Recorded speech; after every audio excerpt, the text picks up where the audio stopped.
केदारनाथ यात्रा में आप सभी भक्तों का स्वागत है। इस वीडियो के अंदर मैं आपको बताऊंगा कि आप हरिद्वार और ऋषिकेश से सोनप्रयाग तक बस और शेयरिंग टैक्सी में कैसे आ सकते हो और उनका कितना किराया रहता है। और अगर आप खुद की 4 व्हीलर या 2 व्हीलर से आ रहे हो तो सोनप्रयाग में आपको पार्किंग कहां पर मिलेगा और क्या चार्जेस रहेंगे। सोनप्रयाग में आते ही यदि आपका रजिस्ट्रेशन नहीं हुआ है तो रजिस्ट्रेशन कहां पर करवाना है, और रजिस्ट्रेशन हो गया है तो उसे सोनप्रयाग में कहां पर चेक करवाना है। और अगर आप सोनप्रयाग में रुकना चाहो तो सोनप्रयाग में रुकने के लिए क्या बेस्ट ऑप्शन रहेंगे। फिर सोनप्रयाग से गौरीकुंड तक टैक्सी कैसे मिलेगी और गौरीकुंड में रुकने के लिए क्या बेस्ट ऑप्शन रहेंगे। साथ ही गौरीकुंड में है गौरी माई मंदिर और तप्त कुंड, जहां आप पवित्र स्नान करके अपनी यात्रा की शुरुआत कैसे करेंगे। गौरीकुंड से केदार बाबा मंदिर तक की दूरी है 16 किलोमीटर। तो इस ट्रेक के दौरान क्या क्या आपको सुविधा मिलने वाली है और क्या क्या असुविधा होने वाली है।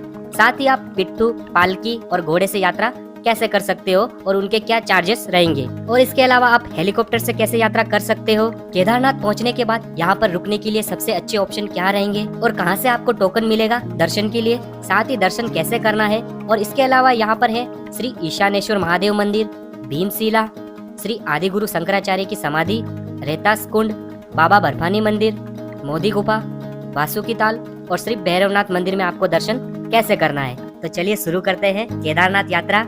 हर हर महादेव।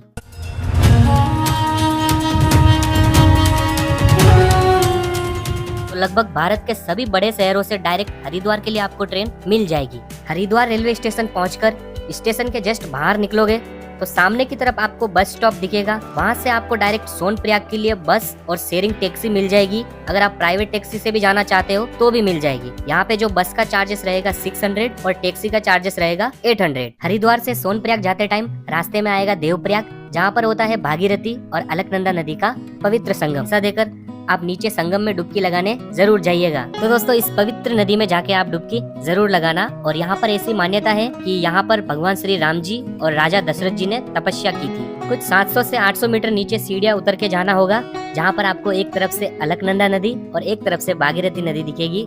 तो नीचे जाके आपको संगम में तो उत्तराखंड के खूबसूरत पहाड़ों से होते हुए जो हमें व्यू दिखने वाला है, बहुत ही प्यारा व्यू दिखने वाला है। अगर आप पहली बार उत्तराखंड आ रहे हो तो इन खूबसूरत पहाड़ों में बहुत अच्छी आपकी जर्नी होने वाली है। कुछ 8 से 9 घंटे के खूबसूरत सफर के बाद आप पहुंच जाओगे सीतापुर। ये सीतापुर सोनप्रयाग से 2 किलोमीटर पहले आता है। और अगर आप बस से आ रहे हो तो बस आपको छोड़ेगी सीतापुर। सीतापुर से आगे बस नहीं जाती है, यहीं पे पूरा बस स्टैंड बना हुआ है सीतापुर में। अगर आप शेयरिंग टैक्सी से आ रहे हो तो शेयरिंग टैक्सी आपको छोड़ेगी सोनप्रयाग की पार्किंग से 500 मीटर पहले। फिर आपको यहाँ से पैदल चलकर सोनप्रयाग तक जाना होगा। तो टैक्सी ने हमें छोड़ दिया है सोनप्रयाग की पार्किंग से आधा किलोमीटर पहले, और ये है सोनप्रयाग का पार्किंग। अगर आप अपने खुद के प्राइवेट व्हीकल से आ रहे हो तो सोनप्रयाग में बहुत बड़ा पार्किंग एरिया है, यहाँ पे आपको पार्किंग मिल जाएगी। यहाँ पे जो 4 व्हीलर के चार्जेस है 150 रुपीज और 2 व्हीलर के है 50 रुपीज।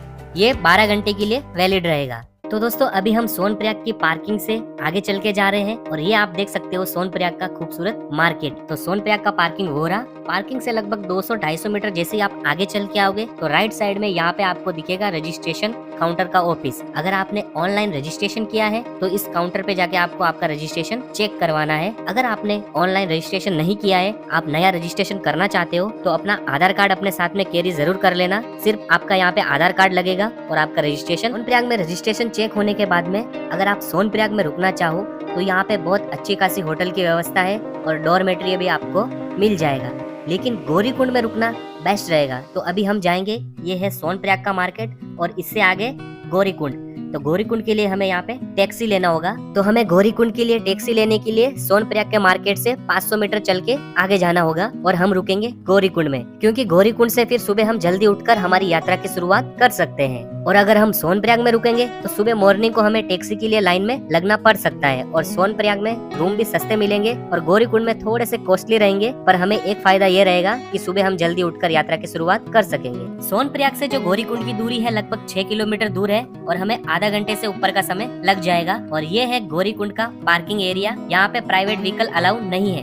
तो ये है गौरीकुंड का मार्केट और यहाँ पे आपको रूम्स, डॉर्मेट्री वगैरह सब मिल जाएगा।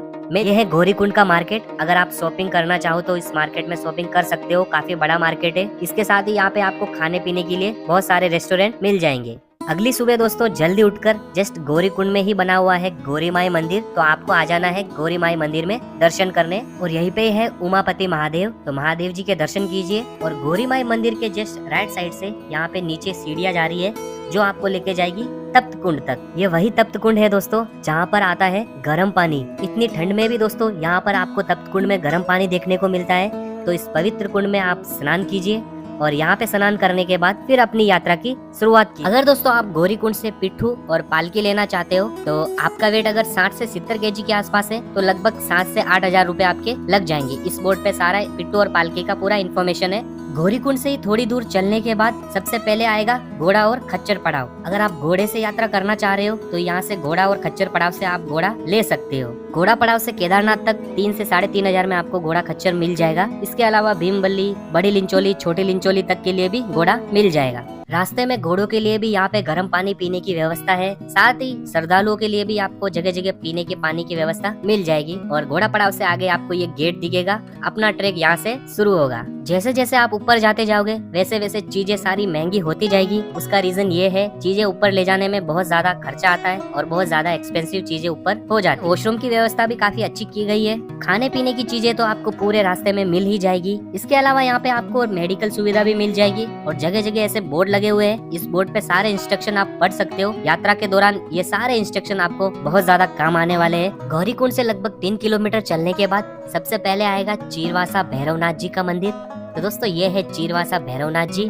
चीरवासा भैरवनाथ जी मंदिर से 1 किलोमीटर आगे चलने के बाद और गौरी कुंड से लगभग 4 किलोमीटर दूर आएगा जंगल चट्टी। यहाँ पर आपको रात में रुकने के लिए टेंट की व्यवस्था भी मिल जाएगी। साथ ही यहाँ पे चिकित्सा व्यवस्था भी है। यहाँ पे आप अपना ऑक्सीजन लेवल चेक करवा सकते हो। साथ ही यहाँ पे खाने पीने की चीजें भी मिल जाएगी। लास्ट ईयर आपदा में ये पूरा पुल टूट गया था, तो यहाँ पे यह पुल वापस नया बनाया गया है। जंगल चट्टी से थोड़ी दूर चलने के बाद यहाँ पर आएगा प्राचीन हनुमान जी का मंदिर। यहाँ पर प्रॉपर रेन शेल्टर भी बनाया हुआ है और आप दर्शन कीजिए श्री बजरंगबली जी के। जंगल चट्टी से 4 किलोमीटर और गौरी कुंड से लगभग 7 किलोमीटर चलने के बाद यहाँ पे आएगा भीमबली, जहाँ पर होंगे दर्शन आपको महाबली हनुमान जी के।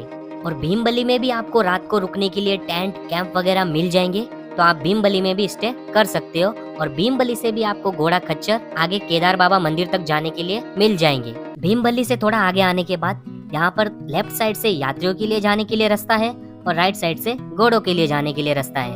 तो लगभग ये रास्ता 1 से 1.5 किलोमीटर दोनों का रास्ता अलग अलग बना हुआ है। आगे जाके वापस मिल जाएगा। भीमबली के आगे यहाँ पर ये पुल का काम चल रहा है अलकनंदा नदी के ऊपर। और ये पुल और ये दूसरा वाला पुल, ये दोनों पुल लास्ट ईयर आपदा में टूट गए थे, तो अभी वापस बनाए जा रहे हैं। और फिलहाल के लिए यात्रा इस वाले पुल से हो रही है। और इस पुल को पार करने के बाद आपको थोड़ी चढ़ाई चढ़नी पड़ेगी। इस पुल के बाद थोड़ी सी चढ़ाई डिफिकल्ट हो जाती है। जैसे जैसे आप ऊपर जाओगे मौसम में बदलाव आपको दिखना शुरू हो जाएगा। और भीमबली से आगे आएगा यहाँ पर छोटी लिंचोली। छोटी लिंचोली में भी रहने के लिए कैंप की सुविधा काफी अच्छी खासी है। खाने पीने की भी बहुत अच्छी व्यवस्था है। तो कई सारे लोग रास्ते में छोटी लिंचोली, भीमबली, जंगल चट्टी में रात को स्टे भी करते हैं, फिर दूसरे दिन ट्रेक स्टार्ट करते हैं। छोटी लिंचोली से लगभग 9 से 10 किलोमीटर रह जाता है हमारा केदार बाबा का मंदिर। जैसे जैसे आप आगे बढ़ते जाओगे आपको पूरी केदार घाटी का बहुत प्यारा सा व्यू दिखने वाला है। रास्ते में आपको कई जगह ग्लेशियर भी देखने को मिलेंगे। ये ग्लेशियर लगभग मई के एंड तक रहेंगे। इसके बाद ये ग्लेशियर आपको देखने को नहीं मिलेंगे। छोटे बच्चों के लिए भी आपको पिट्ठू मिल जाएगा, जिसका किराया लगभग 3 से 4 हजार रूपए रहेगा।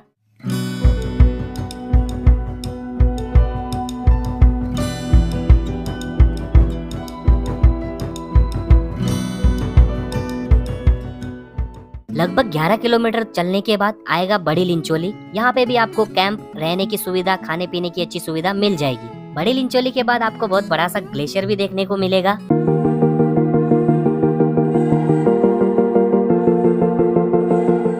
केदारनाथ मंदिर से 1 किलोमीटर पहले आएगा घोड़ा खच्चर पड़ाव और बेस कैंप। घोड़ा आपको यहीं तक छोड़ेगा। यहाँ से आपको 1 किलोमीटर चल के जाना होगा। और दोस्तों अभी हम पहुँच गए हैं केदार बाबा मंदिर के पास और वो सामने है बाबा केदार का मंदिर। अगर आप पिट्ठू और पालकी से आ रहे हो तो घोड़ा पड़ाव से लगभग 400-500 मीटर आगे की तरफ ये गेट आएगा। तो पिट्ठू और पालकी वाले आपको इस गेट तक छोड़ेंगे। यहाँ पे टोकन काउंटर बना हुआ है, तो यहाँ से हमें दर्शन के लिए टोकन लेना होगा। और टोकन के अंदर जो टाइमिंग होगा उस टाइमिंग स्लॉट में जाके हमें दर्शन करना होगा, थोड़ा आधा घंटा ऊपर नीचे भी चल जाएगा। तो टोकन हमने ले लिया है दर्शन के लिए। अभी दोस्तों यहाँ पे रुकने की बात करें तो यहाँ पे आपको 500 रुपए से लेके 1200 रुपए तक पर पर्सन में यहाँ पे बाहर रुकने के लिए टेंट मिल जाएंगे। आप टेंट GMVN की वेबसाइट से भी बुक कर सकते हो ऑनलाइन, वो टेंट जरा अच्छे होते हैं। इसके अलावा मंदिर के जस्ट लेफ्ट और राइट साइड में बहुत सारी होटल्स और डॉर्मेट्री भी बनी हुई है, तो यहाँ पे भी आपको रूम मिल जाएंगे। यहाँ पर दोस्तों आपको 6 से 7 हजार में 3 से 4 लोगों के लिए बड़ा सा रूम मिल जाएगा। साथ ही 1000 से 1200 रुपए में डॉर्मेट्री भी मिल जाएगी। आप यहाँ पे टेंट और रूम डॉर्मेट्री GMVN की वेबसाइट से ऑनलाइन बुक कर सकते हो। मंदिर के आसपास ही बहुत सारे रेस्टोरेंट वगैरह बने हुए हैं, जहाँ पे आपको खाने पीने के लिए भी अच्छी व्यवस्था मिल जाएगी। और मंदिर के सीढ़ियों के दोनों तरफ भी बड़ा सा मार्केट बना हुआ है, जहाँ से आप शॉपिंग कर सकते हो, मंदिर में भगवान के लिए प्रसाद ले सकते हो और प्रसाद लेकर दर्शन के लिए जा सकते हो। दर्शन की लाइन में यहाँ पे बारिश से बचने के लिए पूरा रेन शेल्टर बनाया हुआ है और साइड में हमें छोटी छोटी शॉप मिलेगी, जहाँ से आप मंदिर में प्रसाद ले सकते हो चढ़ाने के लिए। और मंदिर में एंट्री से पहले आप यहाँ पे अपना जूता जमा करवा सकते हो, जिसका 10 रुपए प्रति व्यक्ति चार्ज है। फिर आप चले जाइए मंदिर में दर्शन करने। अभी आप दर्शन कीजिए गर्भगृह से सीधे महादेव की।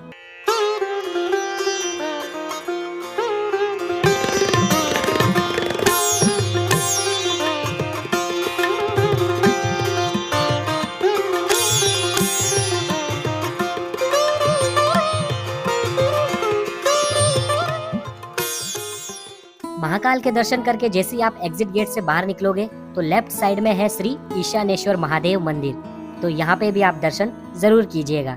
श्री ईशानेश्वर महादेव मंदिर में दर्शन करने के बाद आप जस्ट आ जाइए मंदिर के पीछे की तरफ, जहाँ पर बना हुआ है एक पवित्र कुंड, जहाँ मंदिर में गर्भगृह में जो जलाभिषेक होता है महाकाल का, शंभू का, वही जल यहाँ मंदिर के पीछे आता है। ये पवित्र जल अपने घर के लिए जरूर लेके जाए। उसी पवित्र कुंड और मंदिर के जस्ट पीछे की तरफ है भीमशिला। दोस्तों ये वही भीमशिला है जो 2013 में भयंकर आपदा आई थी, उस दौरान इसी भीमशिला ने मंदिर की रक्षा की थी। इसी भीमशिला की वजह से मंदिर को बहुत ज्यादा नुकसान नहीं हुआ था। तो ये भीमशिला है, आप दर्शन कीजिए भीमशिला के। भीमशिला के दर्शन करने के बाद जस्ट भीमशिला से 50 मीटर पीछे की तरफ है श्री आदि गुरु शंकराचार्य जी की समाधि। श्री आदि गुरु शंकराचार्य जी ने 8वीं सदी में इस मंदिर का पुनः निर्माण करवाया था और वो यही समाधि में लीन हो गए थे। अगर आप मंदिर के गर्भगृह में जाके दर्शन करना चाहते हो तो मंदिर के राइट साइड में ये एक विशेष काउंटर बना हुआ है, यहाँ से आपको पास लेना होगा 1100 रुपए का। उस पास से आप मंदिर में जाके गर्भगृह में दर्शन कर सकते हो। यहाँ पर होती है दोस्तों शाम को 7 बजे बाबा केदार की आरती, तो ये आरती आप जरूर अटेंड कीजिएगा। मंदिर में दर्शन करके जैसे ही आप एग्जिट गेट से बाहर निकलते हो, उसी एग्जिट गेट के जस्ट सामने की तरफ है श्री भैरवनाथ जी मंदिर में जाने के लिए रास्ता। तो यहाँ से आपको लगभग 700 से 800 मीटर खड़ी चढ़ाई चढ़ के श्री भैरवनाथ जी मंदिर तक के लिए जाना होगा। और रास्ता जहाँ से स्टार्ट होता है भैरव बाबा का, उसी जगह से पहले यहाँ पे आपको एक अलवर भंडारा देखने को मिलता है। ये भंडारा 2 मई से लेके 23 अक्टूबर तक चलने वाला है और पूरे केदारनाथ में सिर्फ यही एक भंडारा है जो आपको पूरे 6 महीने के लिए मिलेगा। और इसी अलवर भंडारे के जस्ट पास से ये सामने की तरफ हमें जाना होगा श्री भैरवनाथ जी मंदिर में दर्शन करने। लगभग 700 से 800 मीटर की खड़ी चढ़ाई चढ़ के हमें ऊपर आना होगा और यहाँ आने के लिए आप पिट्टू भी ले सकते हो। पिट्टू भी आपको मिल जाएगा अगर आपके साथ में कोई बुजुर्ग व्यक्ति है तो ये है भैरवनाथ जी का मंदिर। और जो भैरवनाथ जी है वो पूरी केदार घाटी के रक्षक माने जाते हैं। भैरव बाबा पूरी केदार घाटी की रक्षा करते हैं। श्री भैरवनाथ मंदिर से आपको पूरा केदार बाबा का मंदिर, पूरा केदार घाटी आपको दिखने वाला है।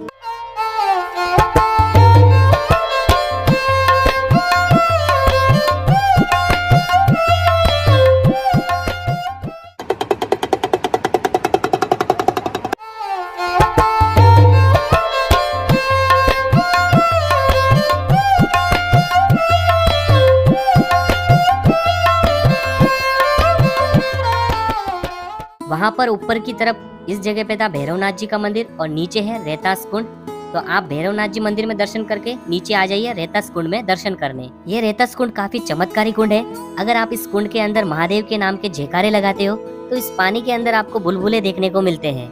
तो दोस्तों अभी हम मंदिर के लेफ्ट साइड में रेतास कुंड श्री भैरवनाथ जी मंदिर में दर्शन करके आए। अभी हम आ गए मंदिर के राइट साइड में पुल पार करके बाबा बर्फानी मंदिर में दर्शन करने। तो ये है श्री बाबा बर्फानी जी का मंदिर। बर्फानी मंदिर में दर्शन करके अगर आपको और थोड़ा एडवेंचर चाहिए तो आप चले जाइए बाबा बर्फानी मंदिर से ऊपर पहाड़ी के ऊपर 1 से 1.5 किलोमीटर ट्रेक कर मोदी गुफा में, जहाँ पर मोदी जी ने साधना की थी। तो दोस्तों ये है मोदी गुफा, यहीं पर बैठकर मोदी जी ने साधना की थी। और दोस्तों इसके अलावा आपको और ज्यादा एडवेंचर चाहिए तो आप चले जाइए बाबा बर्फानी मंदिर से ऊपर पहाड़ी पर 7 से 8 किलोमीटर ऊपर वासुकी ताल। ये है दोस्तों वासुकी ताल। वासुकी ताल जाने के लिए आपको 7 से 8 किलोमीटर का ट्रैक करके ऊपर जाना होगा। वो ट्रैक काफी डिफिकल्ट होगा, तो आप लोकल गाइड के बिना वासुकी ताल मत जाइएगा। वासुकी ताल एक बहुत अच्छी जगह है, तो आप लोकल गाइड हायर कर सकते हो, फिर ही आप वासुकी ताल जा सकते हो। केदारनाथ शिवलिंग को भगवान शिव के 12 ज्योतिर्लिंगों में से एक माना जाता है। यह उत्तराखंड के रुद्रप्रयाग जिले में हिमालय की गोद में स्थित है। दोस्तों ऐसा कहा जाता है कि केदारनाथ मंदिर का मूल निर्माण पांडवों द्वारा करवाया गया था।